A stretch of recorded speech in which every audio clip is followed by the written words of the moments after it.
좋은 아침입니다. 오늘도 좋은 하루, 축복의 하루가 되길 간절히 기도합니다. 우리는 그동안 맨날 하나님께 이렇게 소원만 빌었거든요. 우리 마음속에는 은근히 하나님은 우리의 소원을 들어주셔야 된다라고 생각하는 경향이 있습니다. 그런데 때때로 앉아서 우리의 소원만 올려드리는 것이 아니라 하나님의 소원은 대체 무엇일까라고 조용히 한번 생각해 볼 필요가 있습니다. 에베소서 5장 17절에 그러므로 어리석은 자가 되지 말고 오직 주의 뜻이 무엇인가 이해하라. 성경은 어리석은 자가 되지 말고 우리의 삶에서 하나님이 원하시는 그 뜻을 이해하라라고 말씀하고 있습니다. 오늘은 우리를 향한 하나님의 소원이 대체 무엇인지 그것에 대해서 알아보길 원합니다. 첫 번째는 하나님은 우리가 진정한 예배자가 되길 원하신다.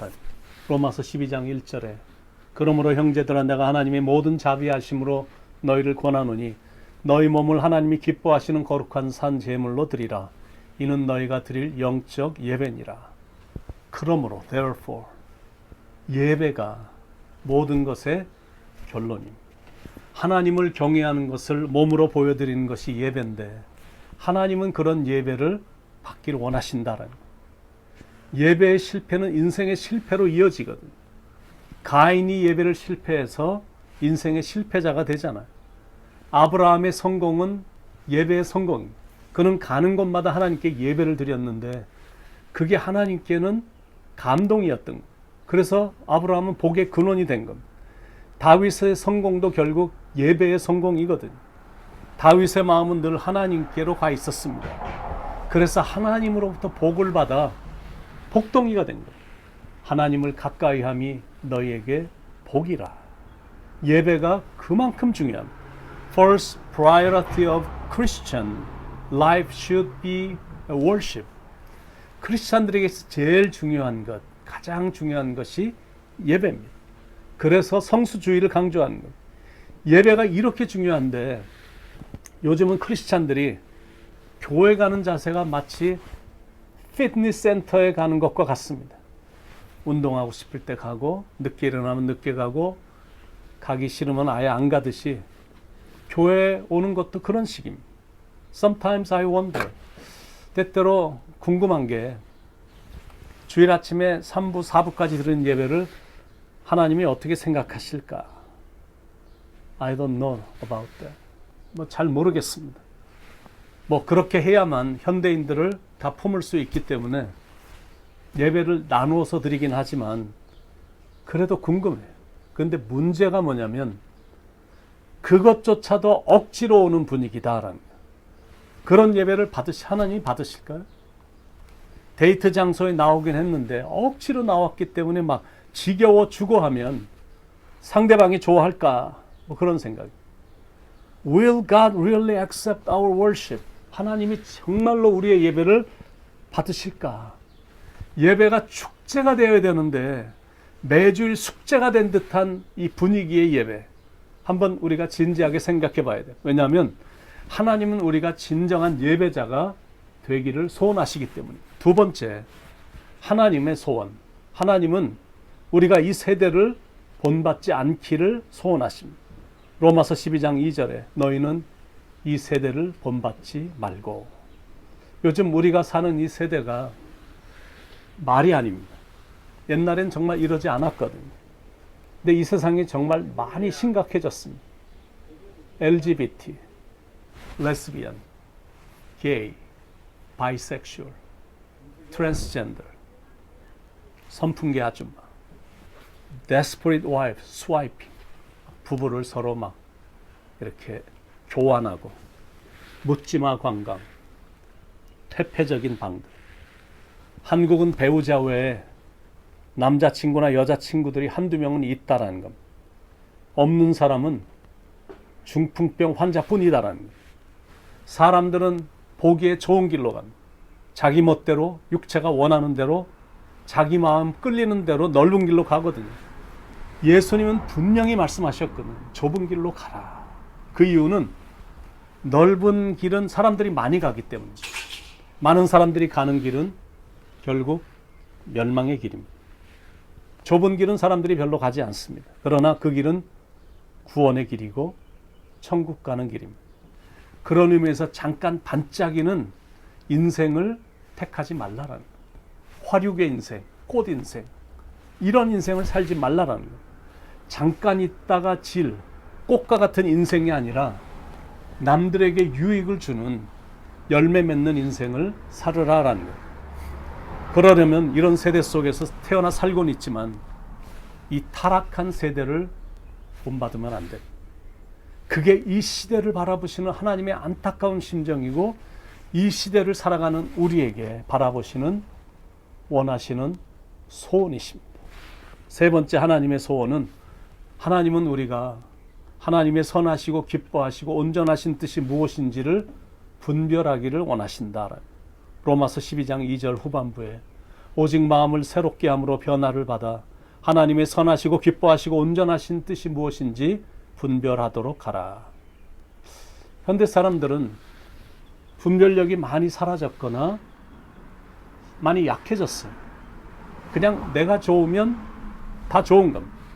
나를 즐겁게 해주면 다 좋은 거예요. That's very dangerous thought. 굉장히 위험한 발상입니다. 자, 그러면 어떻게 하나님의 선하시고 온전하신 뜻을 분별할 수가 있는가? 하나님의 말씀을 깊이 묵상함으로 분별할 수 있습니다. 그러니까 하나님의 말씀을 늘 읽어야 됩니다. 그리고 말씀이 깊다고 느껴지면 그 말씀을 깊이 묵상하고 또 주신 말씀을 실천하기 위해 노력하는 것. 그러면 하나님의 뜻을 분별하게 돼서 온전히 살 수가 있는 것. 예수님은 늘 성경을, 그때야 구약 성경이지만 늘 열심히 묵상하셨습니다. 그 힘으로 주어진 사명을 감당하신 겁니다. 힘의 원천은 말씀 안에 있습니다. 사탄을 무찌르는 것도, 죄를 이기는 것도, 유혹을 극복하는 것도, 하나님의 뜻대로 사는 것도, 하나님의 온전하신 뜻을 발견하는 것도 다 하나님의 말씀을 통해서입니다. 그래서 말씀을 붙잡는 겁니다. 그것이 우리를 향하신 네 번째 소원이십니다. 말씀은 우리로 하여금 지혜롭게 하고 올바르게 사는 법을 가르쳐주고 정도를 걷도록 인도하기 때문입니다. 그런 책이기 때문에 하나님은 우리가 성경을 매일 읽고 붙잡고 살기를 소원하십니다. 다섯 번째는 하나님은 우리가 하나님의 뜻을 분별하기 위해 기도하는 사람이 되길 소원하신다. 근데 기도라는 게 이게 참 말처럼 쉽지가 않습니다. Jesus' disciples spent about 3 years with Jesus. 예수님과 제자들이 3년 이상을 시간을 같이 보냈는데 during that time they had a chance to observe him very closely. 예수님이 하시는 모든 것들을 가까이서 다 목격을 했거든요. 다 관찰을 했거든요. And yet they never asked to teach them how to preach or cast out demons. 근데 단 한 번도 어떻게 하면 설교를 잘하는지, 어떻게 하면 귀신을 물리칠 수, 이거 좀 방법 좀 가르쳐 달라고 질문해 본 적 없습니다. Rather they ask him, Lord, teach us to pray. 그런데 이 질문을 했거든요. 주님, 저희들에게 기도하는 법을 가르쳐 주십시오. 그건 기도가 그만큼 어렵기 때문에. 그럼에도 불구하고 기도는 해야 됩니다. 기도는 영혼의 호흡이기 때문에 그렇습니다. 호흡이 멈추어지면 죽듯이 기도가 멈추어지면 영혼이 죽습니다. 또 기도가 좋은 게 뭐냐면 기도는 하나님과 나누는 대화거든요. 하나님과 대화를 해야 하나님의 뜻을 발견하는 법입니다. 그래서 하나님은 우리가 기도하기를 원하신다라는. 그러니까 우리가 말씀을 읽고 또 기도를 하면 저절로 하나님의 뜻을 발견하게 되면서 하나님의 뜻도 이루어드리는 사람이 되는 겁니다. 항상 기뻐하라. 쉬지 말고 기도하라. 범사에 감사하라. 이는 그리스도 예수 안에서 너희를 향하신 하나님의 뜻이니라. 마지막은 하나님은 우리가 비전의 사람이 되기를 소원하십니다. 이 야망이란 게 있고 앰비션이 있고 이 비전이란 게 있는데 이거 두 개는 같은 게 아닙니다. 둘 다 다른 겁니다. 야망은 인간의 욕망에서부터 온 겁니다. 그래서 they are all self-centered. 그 안에는 자기만 있는 거예요. 자기 중심적인 거예요. 반면에 비전은 하나님으로부터 온 겁니다. So they are all God-centered. 모든 게 하나님이 중심이 됩니다. 자녀들은 예언할 것이요, 청년들은 환상을 보고, 아비들은 꿈을 꾸리라. 이런 게 비전입니다. 비전의 특징은 성령이 임할 때 이제 임하는 건데, 비전의 특징은 멀리 본다는, 지금은 희미하지만 그날을 믿음으로 미리 보는 것. 하나님은 그런 비전의 사람이 되기를 원하십니다. 왜냐하면 비전이 없으면 다툼만 무성하다가 그러다가 결국엔 망하기 때문에 그렇습니다. 하나님이 쓰셨던 사람들은 다 비전의 사람들이고 앞으로 하나님이 쓰실 사람도 다 비전의 사람입니다. 지금도 여전히 하나님은 비전의 사람들을 쓰십니다. What is your vision? 10 years from today. 여러분의 비전은 뭐며 앞으로 10년에 대한 여러분의 비전은 무엇입니까? 20 years from today. 20년 후에 여러분의 비전은 혹시 대통령? 대통령은 비전이 아니라 직업입니다. 비전이란 자기가 갖고 있는 직업을 갖고 무엇을 하느냐, 그겁니다. 더 정확하게 말하면 내 직업이 비전이 아니라 내가 갖고 있는 직업을 가지고 하나님의 영광을 위하여 일하는 것이 비전이다. 그런 비전을 가지라는 겁니다. 그런 비전의 사람이어서 하나님께 쓰임받는 인물이 되라라는 거예요. 어떤 사람이 슈바이처 박사에게 와서 질문을 했습니다. 박사님, 당신은 4개의 박사 학위를 가진 사람이 왜 하필이면 아프리카에 가서 그 고생을 하십니까? 라고 질문을 한 겁니다. 그랬더니 슈바이처 박사가 이렇게 답을 했습니다. 나를 동정의 눈으로 바라보지 마십시오. 하나님의 손에 쓰임 받는다는 것이 얼마나 행복한 일인 줄 아십니까? 여러분, 하나님께 쓰임 받는 일은 정말로 멋있고 정말로 영광스러운 겁니다. 여러분은 다이애나비 같은 그런 인생을 사시겠습니까? 아니면 테레사 수녀와 같은 인생을 사시겠습니까? 동시대에 거의 비슷한 날 죽음을 당했는데 그 인생의 끝을 여러분들이 다 보셨잖아요.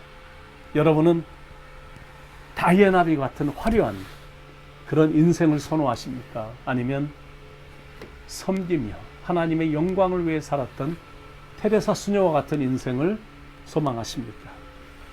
여러분의 소원만 이루는 인생을 사시겠습니까? 아니면 하나님의 소원을 이루어드리는 인생을 사시겠습니까? 이 중요한 질문 앞에 기도하시면서 겸허히 답을 한번 찾아보시기 바랍니다. 기도하겠습니다. 사랑하는 하나님, 우리를 향한 하나님의 소원을 듣게 됐는데 하나님, 그렇게 깊고 높은 의미 있고 보람 있는, 그래서 하나님께 영광이 되는 그런 삶을 살아가도록 성령님 인도하여 주시옵소서. 하루하루 보내는 시간들이 낭비가 되는 시간이 아니라 그날을 위해 준비하는 시간들이 되게 하시고, 결정적일 때 하나님의 영광을 드높이는 그런 아름답고 멋진 삶을 우리 모두가 살아갈 수 있도록 인도해 주시옵소서. 오늘도 말씀해 주셔서 하나님 감사합니다. 사랑합니다, 주님. 예수님의 이름 받들어 감사하며 축복하며 간절히 기도드리옵나이다. 아멘.